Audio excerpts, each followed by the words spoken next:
Let me begin with an announcement, or rather a statement. On Wednesday, President Obama and Vice President Biden will host an Insourcing American Jobs Forum at the White House focused on the increasing trend of companies choosing to insource jobs and invest in growing in the United States.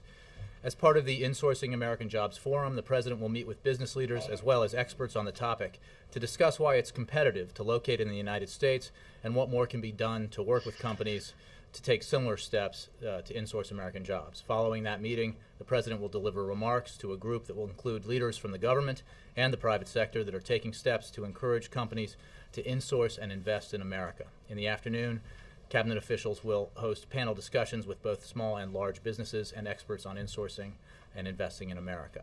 There will be over a dozen large and small businesses in attendance at the event that have made decisions to bring jobs to the United States and to increase their investments here. They will attend the forum. With that, I go to the Associated Press. Thank you, Jay. A couple topics today. Wanted to get your updated reaction about what's happened with Iran. Iran is convicted and sentenced to death an American that Iran accuses of spying. I know the White House has demanded his release, but I'm wondering what more the White House and perhaps specifically the President can do, given that his life is on the line. Well, it's accurate that we have seen Iranian press reports that Mr. Hekmati has been sentenced to death by an Iranian court. Our State Department is working through the Swiss protecting powers in Tehran to confirm the veracity of those reports.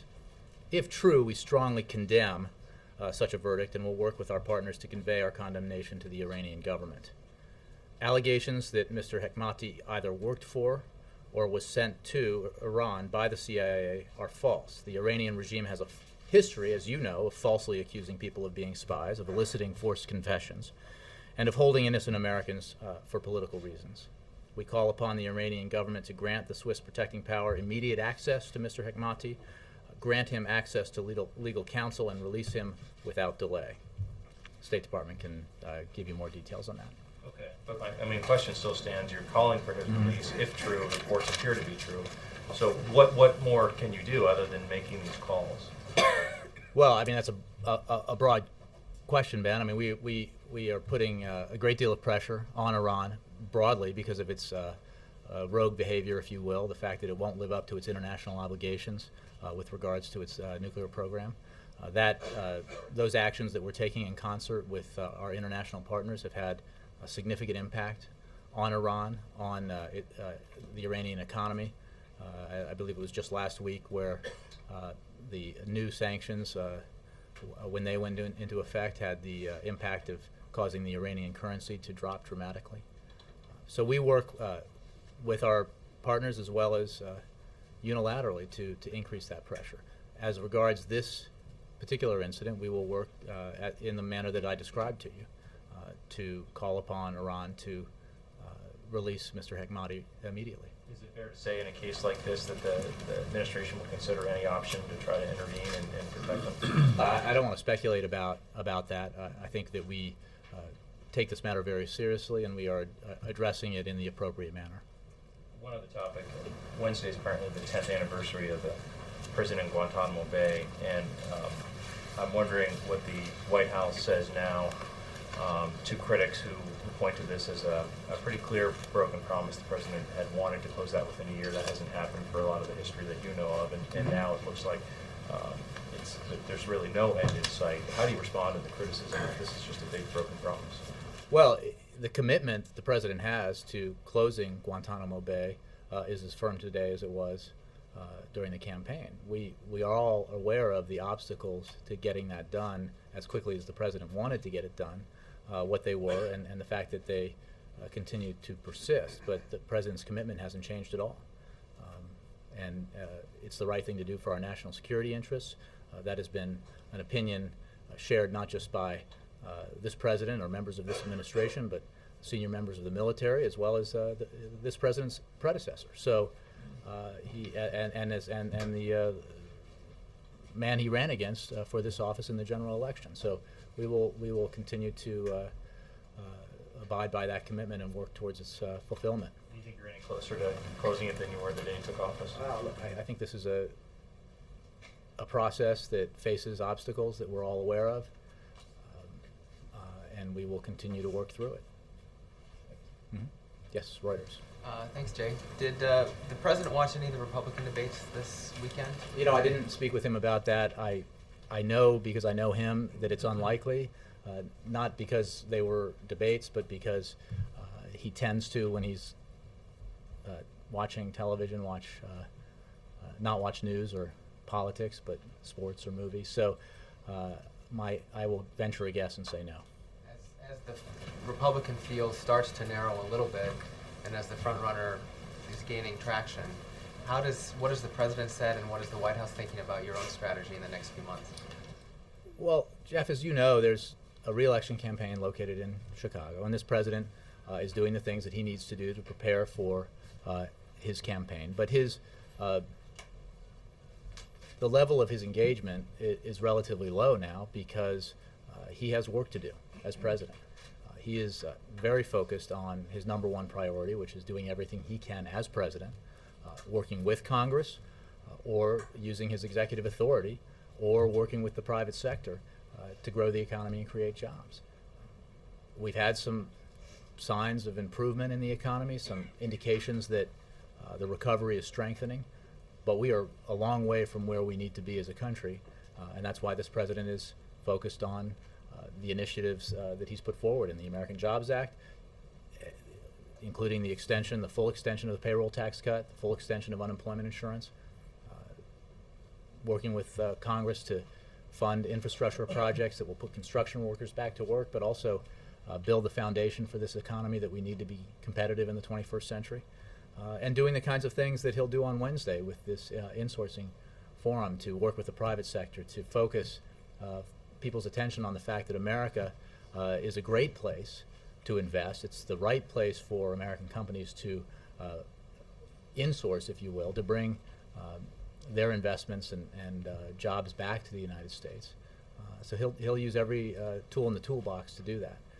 The campaign, when it comes, in terms of his enhanced engagement, will consume more time at the appropriate time, but that's not now for him. But even if the two operations are separate, as they clearly are, aren't things like the nomination of Richard Cordray last week and even the insourcing event right now milestones that will be used for the campaigning season as well for this president? But that's like saying that anything you do as president is inherently political, and the fact is he is running for re-election to a political office, the presidency of the United States, and he will obviously have a lot to say about what has been accomplished during his time in office, and even more so what needs to be done in the ensuing 4 years, and why he believes that he has the right vision for the country going forward. And having said that, his job is to be president. His job is to do everything he can to help the American people as we emerge from the worst recession since the Great Depression, to work with the private sector, work with Congress, use his executive authority to grow the economy and create jobs, to make sure that he's doing everything he can as Commander-in-Chief to ensure the safety of the American people, both here and abroad, to take the kinds of actions that allowed him to fulfill his promise to end the war in Iraq, as he did late last year, and to continue to draw down forces in Afghanistan, even as we step up our fight against al-Qaeda. All these things are part of his day job, and they're quite consuming. And because he does not need to now, he is not engaging particularly aggressively in his re-election campaign. It's only January. There is not a Republican nominee. Isn't a recess appointment engaging on some level? No, but I can't remember. I guess maybe you weren't here last week. But the president recess appointed Richard Cordray because Republicans refused, despite overwhelming bipartisan support, overwhelming testaments to the fact that he's enormously qualified, and the overwhelming need to have a consumer watchdog in place, the Republicans in the Senate refused to confirm him, refused to give him an up or down vote. every day that there isn't or wasn't a consumer watchdog in that office was a day when Americans weren't protected from abuses by payday lenders, non-bank financial institutions, mortgage brokers, student loan providers. So he insisted that he was not going to wait any longer to allow those Americans to be unprotected. Republicans who oppose that nomination, almost to a person, has said it's not because they have any problem with Richard Cordray, it's because they have a problem with the Bureau itself. And our position is if they want to change the law, they should do that through the legislative process. It is the law. It was passed by Congress. Wall Street reform is absolutely essential given the kind of crisis we went through that contributed to the worst recession since the Great Depression. And Richard Cordray needs to be on the job. That's why the president made that appointment. Let me move around. Mark? Thanks, Jay. If I could come back to Iran for a moment. The sanctions that the president signed into law over the holiday, are sort of requiring the U.S. to go to a lot of longtime allies and make the case that they should curtail purchases of Iranian oil. I'm wondering, in the week or so that those sanctions have been in effect, what's the early response been from countries like China, South Korea, Japan? Are you confident that at the end of this 6-month period, you'll be able to go to Congress and say, in each of these cases, these countries have significantly reduced the amount of oil they buy from Iran? I don't want to speak for other countries. Our belief is that for these sanctions to be most effective, they need to be multilateral and have multilateral participation. They need to be timed and phased in a way that avoids negative repercussions to international oil markets and in ways that might cause more damage to ourselves and to Iran. So that's why we worked so closely with Congress to ensure that the flexibility was there to allow us to implement this legislation, to implement the sanctions in a way that had the most negative effect, if you will, on Iran while protecting our international partners and protecting us from shocks in the oil markets. And we're proceeding with that approach. At the risk of getting into the weeds a tiny bit, in order to go to Congress and ask for a waiver in any of these cases, the phraseology is you need to show that these countries are importing significantly less oil. Can you be more precise? What constitutes, in percentage terms, a significant decline in purchases of Iranian oil? Yeah, I won't be more precise. I know that we believe strongly that the flexibility that is necessary for the president to implement this law effectively exists in the legislation. We worked with Congress to make sure that was the case, and we are now in the process of doing that. All the way in the back. Pakistan's new ambassador to the U.S., Saeed Rahman, has arrived here. My question is, since November 26th, when there was not a cross-border attack, in which 26 Pakistani soldiers were killed, there had been tension in the relationship between U.S. and Pakistan. Is the president satisfied with the kind of cooperation you are receiving from Pakistan now after that incident? As you know, and I've discussed from here on numerous occasions, we have an important relationship with Pakistan. We have a complicated relationship with Pakistan, and we continue to work on it because it's in the interests of the American people and in the interests of American national security to do so. I don't have any updates on that for you, except to say that we are working with Pakistan precisely because it's in American national security interest to do so, and we will continue to do that. Yes? Jay, there's a lot of interest in Jody Kanner's book that's coming out tomorrow. Details tensions between the First Lady and some former top aides to President Obama. I'm just wondering what you think about her accounts in the book. Well, let me just say that books like these tend to overhype and sensationalize things, and I think that's the case here.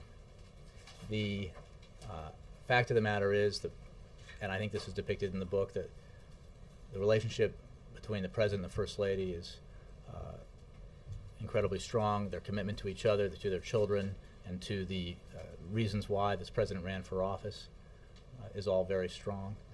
The fact of the matter is, this First Lady is very focused on the issues that matter to her, helping military families, fighting childhood obesity, and she's done that remarkably well, and I think that's reflected also in the book. What do you make of the account that's getting so much attention that Robert Gibbs cursed the First Lady in a meeting with top White House aides? You know, again, I think that books like these generally over-sensationalize things. I know some people groan a little bit when I do this, but I've covered a couple of White Houses myself, and the fact of the matter is I've been here all 3 years, although not in this position. The atmosphere and collegiality here is much better than any of the White Houses I covered, and that's been the case from day one here and continues to be the case. But these are high-pressure jobs. There's always a lot at stake, and the commitment that people show to the President, to the First Lady, and to the causes that brought them here is fierce. And sometimes that intensity leads people to raise their voices or have sharp exchanges. But the overall picture is one of remarkable collegiality and a genuine focus of, I mean, I think you guys know this too. A lot of you have covered previous administrations, previous White Houses. This is a remarkably harmonious place, given everything that's at stake and the enormity of the issues that are discussed and debated here every day. Do you dispute the veracity of the Gibbs? You know, I'm not going to get into individual anecdotes from there, and I'll simply say that isolating one incident where there were sharp words, whether it's accurate or not, doesn't reflect the overall atmosphere and tenor here, or doesn't make clear that in some cases these anecdotes, what really is the focus here, which every individual at the senior level that I know is determined to work for the President, work for the First Lady towards achieving the things that they set out to do when they came here in January of 2009. So that's what I see every day. That's what I saw in my first 2 years in my other job. And I think it's a testimony to the commitment that the folks here have to these causes, that we have this kind of relationship among ourselves. Yes, Ann?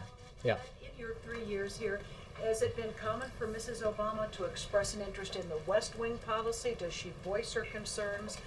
Has she... No, I think as the author of this book herself said just the other day, if not today, that in fact, no. I mean, the First Lady is very focused on the issues that matter dearly to her,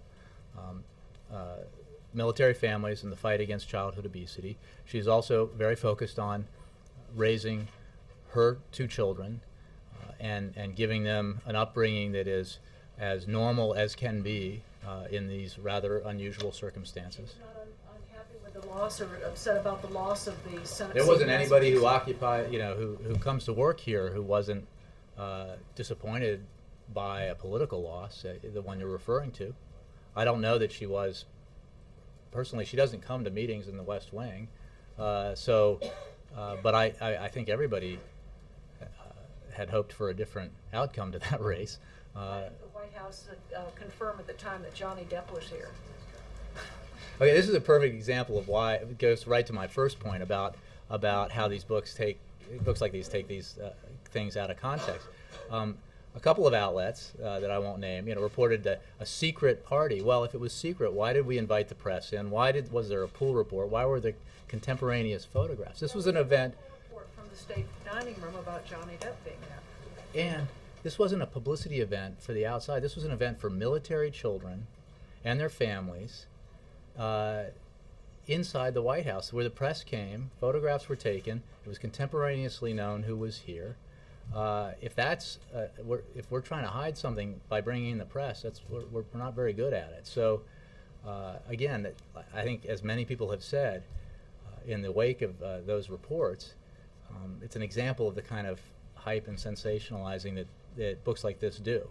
For the record, there's not one statement from this White House about... But again, the purpose wasn't for any of these, we do a lot of these things. July 4th, other events here, including other events that are geared towards military families and their kids, where the purpose isn't to publicize them externally for you guys, but to have a nice event for them here, which is different from trying to hide anything. Again, you don't bring the press in. You don't have photographs going out of here in real time if you're trying to keep something on the down low. But the focus of the event was on celebrating and giving a nice time to military families and their kids. And the event itself was overwhelmingly for children. Yes, Ed. But the allegation that the author is making, if you can answer correctly, is that the White House did deliberately keep Johnny Depp and just in general the Hollywood angle out of this because And of the why were there recession. pictures of Johnny Depp instantly available? So To who though? I mean, there were Because the media was pictures not limited everywhere. to that part where Johnny Depp was, if I understand. There were many people in the White House, public and staff and others, and there were photographs out there. I mean, honestly, Ed, I mean, there are outlets that have reported this as a secret party, which is just silly, and it's irresponsible reporting to suggest that you would have a pool report and the press at an event that's secret, and have it attended by hundreds, if not thousands, of people. So the focus was on military families and their kids, and it was not on publicity outside of here. It was on those who were invited. So if you say the book is overhyped and sensationalized, including that anecdote, why did 33 people around this White House, including senior aides, cooperate with this author? Well, again, that happened before the book came out, but we cooperate with all of you on the stories that you work on. We give access to you, you get interviews. Some of your stories turn out to accurately reflect what we know has happened here, and some of them, in our view, don't necessarily reflect that. But that's part of our job in the press shop here is to work with folks working on broadcast reports, radio reports, print reports, books, prose poems, short films, haiku, all that kind of stuff. Are you aware of, on the anecdote that Brianna was talking about, are you aware of Robert Gibbs apologizing to the First Lady about that? Is that something the President was upset about? While I was at the White House, I wasn't in those meetings at that time, and I don't have anything more for you on that. What I can tell you is that Robert is, as you know, focused on helping the President get reelected. He's out there every bit as much of the team and a member of the team now as he was back then. And then I would just point you to what I said before about, these are high pressure jobs with a lot at stake. But the fact of the matter is the overall story here is how collegial and harmonious and focused everyone is here on the task at hand. Steve. What's the White House's response to these attacks on the president by Republican candidates over Iran, saying that his policies, sanctions policies, is feckless, weak, and ineffective? Again, I don't have anything specific to those criticisms. I'm pretty clear about what our approach is to Iran. We have sanctions that are unprecedented, that are having demonstrable effect on the Iranian economy. Iran is isolated in a way that it's never been, and the pressure on Iran is significant and increasing. We will continue to work with our international partners to pressure Iran to change its behavior, to abide by its international obligations. And I think, stepping back, this President's approach to foreign policy, the successes he's had, I think are pretty clear. So when that debate comes, he'll be ready to engage in it. Let me get some more folks in the front row. Yeah, Cecilia. Back to the book, sorry, Jay. Has the President or the First Lady responded at all to this so far? And then, secondly, what's the response to sort of the overarching theme in the book of the First Lady's what seems to be unhappiness with her role, or seemed to be back then, and what's described as living in a bunker-like atmosphere of the White House. Well, I would point you not to, because obviously she wasn't interviewed for this book, but she has given interviews and answered this question as recently as in the last few weeks about the remarkable privilege she feels she's been given to be First Lady, and how she feels blessed by the opportunity to be First Lady. So I would point you to the First Lady's words to answer that question. And broadly, you know, I think you have to remember that the story here is of a husband and wife, a mother and father, whose lives were enormously different 5 or 6 years ago from what they are and what they were when they came to the White House. And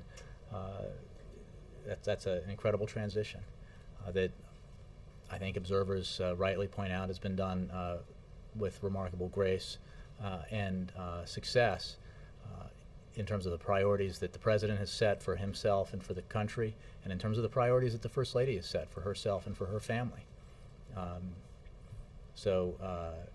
mean, that's my reaction. Have they reacted personally to it?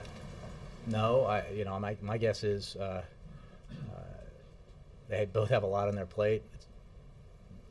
Maybe they've seen a story or two, but it's probably not something they're going to spend a lot of time reading. Don't forget, there are tons of books written about this White House, this administration, this president, this First Lady. This is just another one of them. So my guess is they stay focused on the things that matter most to them. Kate, and then Bill. What's the White House doing to prepare for challenges from Congress and the chamber to the recess appointments? And what is the counsel's office doing? Any, conversations with members of Congress? I don't have any specific conversations or meetings to report. Our position. We feel very strongly about the legal foundation for the course of action the President took. The fact of the matter is, and again, if you have any doubts, please head up to the Hill and check out for yourself. Congress is in recess. Chambers are empty. The halls are quiet.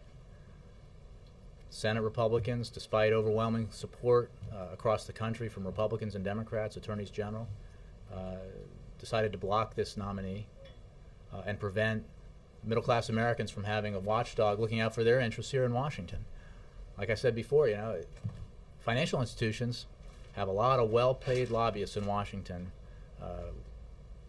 working with Congress to try to get their interests served.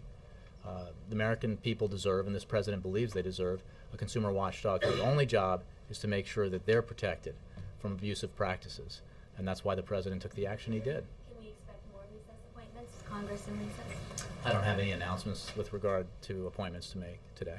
And also, General Dempsey said the U.S. would take action to open the Strait of Hormuz if Iran closes it. What kind of preparations, what kind of action is he referring to specifically? Well, I would refer you to the Department of Defense for any specifics. We're very confident in our capabilities, and I'll leave it at that. So, Julia. I'm sorry, Bill. Yes, then Julia. going back to the American prisoner in Iran, Mhm. you said that you'd heard reports. Do you not have any official word from the Swiss that he's I think we're working through the Swiss protecting powers to confirm those reports. I'm not saying that we doubt them. I'm just saying that we've seen the reports, and we're working with the Swiss, who represent us and or with whom we work to represent us in Tehran in our dealings with the Iranian government. Again, that's right. That's what I just said. We're working with the Swiss to do that. This death sentence that he's reported to have received is subject, we understand, to confirmation by a larger supreme tribunal of some kind. So, the U.S. be pushing to get it reversed? Well, we're pushing very clearly, as I just stated, that Iran release him. I clearly stated, and others have, that the charges against him are false, and we want to see him released. The intricacies of the judicial process in Iran are not what interests us here. Our interest is in seeing him released. You said he's definitely not CIA? That's right. Kristen? Thanks, Jay. Angela Merkel and Sarkozy met today to discuss the European debt crisis. Has the president been briefed on the meeting? Has he made any phone calls to them? I don't have any phone calls to report. He may have been briefed on it at his presidential daily briefing earlier today. I don't know that for sure, but I'm sure he's aware of it. We continue to work with our European partners. The president does, Secretary Geithner does, others involved in this area do. And we continue to monitor the progress that European leaders are making towards ensuring that the right measures are taken and are in place to stabilize that situation and bring it to a decisive conclusion. And given the current situation, how much concern is there in the administration that more European countries will see ratings agencies downgrade? Well, our concern about the potential for that situation to worsen has been there and continues to be there. We've seen some progress by the Europeans. There's more work to be done.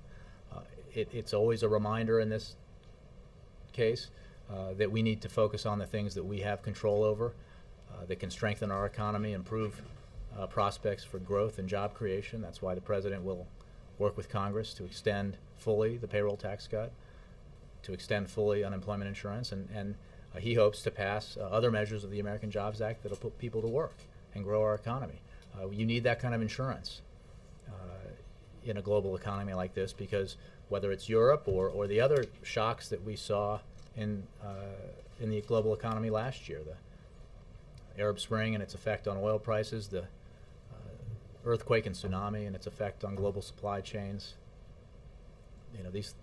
these are the kinds of things that you sometimes can't predict, or often can't predict, that have effects on the economy.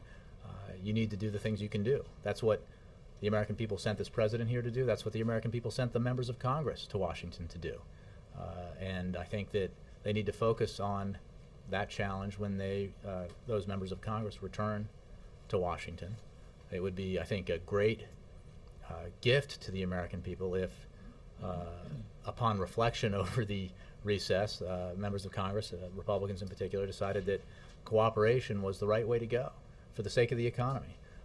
Let's extend the payroll tax cut and unemployment insurance without drama, without brinksmanship. Let's take up the measures in the American Jobs Act that have been left undone, that have traditionally enjoyed bipartisan support. Let's get that done for the American people. Let's show them that we can work together on their priorities. I'm going to have to do two more. Julia. Yeah. On extending payroll tax cut and unemployment insurance for a year, has the president yet reached out to conferees before they return to Congress? And what concessions specifically in relation to unemployment insurance might the president be willing to make? The House Republicans did propose making some changes to unemployment insurance that would restrict those who qualified. Well, the president put forward in his own proposal reforms to unemployment insurance, and I refer you to the American Jobs Act for that. In terms of overall concessions, let's just be clear here. These are things that the American people believe are necessary. These are things that have traditionally enjoyed bipartisan support. This is a tax cut for 160 million Americans. With regards to the unemployment insurance extension, the economists across the board recognize that extending the unemployment insurance benefit is vital not just to the people who receive it, but to the economy, because that money is injected right into the economic bloodstream and has a significant impact on growth and job creation. I don't think House Republicans are in a position, if they're serious about growth and job creation, to try to play politics with this. We saw how that went not that long ago, and I think the American people would be extremely disappointed if that approach were taken again. We can do this. We can do it quickly and without drama, and we can move on to the other priorities that the American people have. One more. Yes, ma'am. Thanks, Jay. On North Korea announced yesterday that North Korea never ever give out North their nuclear programs. How did you respond on this? You know, I would have to refer you to the State Department. I don't have a specific response on that. Thank you all very much.